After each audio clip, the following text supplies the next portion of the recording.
J'ai donc réalisé les 5 insufflations et j'ai mis de l'air et de l'oxygène dans bébé. Maintenant, il faut que cet air et cet oxygène circulent, et ça par le biais du sang et donc du cœur.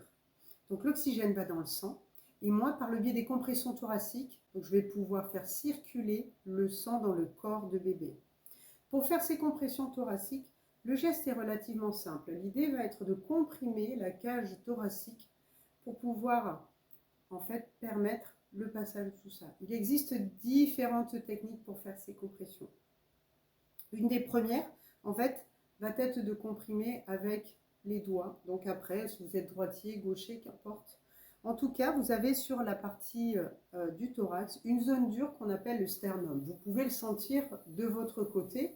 D'ailleurs, vous avez votre sternum qui est dur. En bas du sternum, vous avez les côtes qui se rejoignent. Chez bébé, c'est exactement la même chose.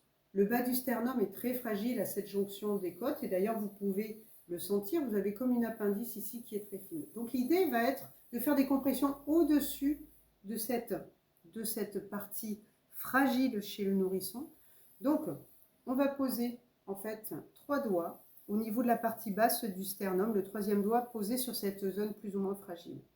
Je vais venir au milieu donc du thorax, du sternum, et je vais enlever le doigt qui était sur la partie, donc le 3e doigt qui m'a aidé à faire la mesure. En fait, je l'enlève pour ne pas appuyer donc, sur la zone. Il me reste donc 2 doigts ici pour faire les compressions thoraciques sur la partie centrale, et je suis toujours sous la ligne des mamelons. Et à partir de ce moment-là, je vais faire des compressions thoraciques environ 1/3 du thorax, 3-4 cm, à une fréquence de 100 à 120 par minute. Donc c'est quelque chose d'assez dense. Et sur 15 compressions. 1 et 2 et 3 et 4 et 5 et 6 et 7 et 8 et 9 et 10 et 11 et 12 et 13 et 14 et 15. Et ensuite je bascule sur les insufflations. Là je vais n'en faire que 2. Je reviens en position neutre. 1 seconde et juste l'air que j'ai dans la bouche, et dès le soulèvement de la poitrine, j'arrête. 2 insufflations. Je reprends mes mesures, ou alors je reprends à l'endroit où j'ai vu les marques de mes doigts qui sont restés, et je repars. Et ceci sur 15 compressions.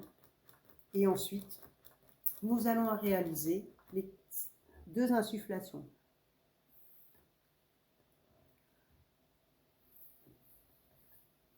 Et on continue jusqu'à ce que les secours arrivent, ou alors jusqu'à ce que le bébé redevienne conscient.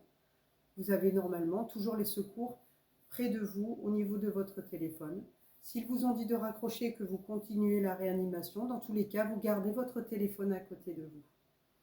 Voilà, je vous remercie de votre attention et surtout, prenez le temps de revoir cette vidéo. Vous savez, vous ne retiendrez peut-être pas tout, mais ce que vous retiendrez, ce sera l'essentiel. C'est-à-dire que je lui amène de l'oxygène de façon délicate par un bouche à nez.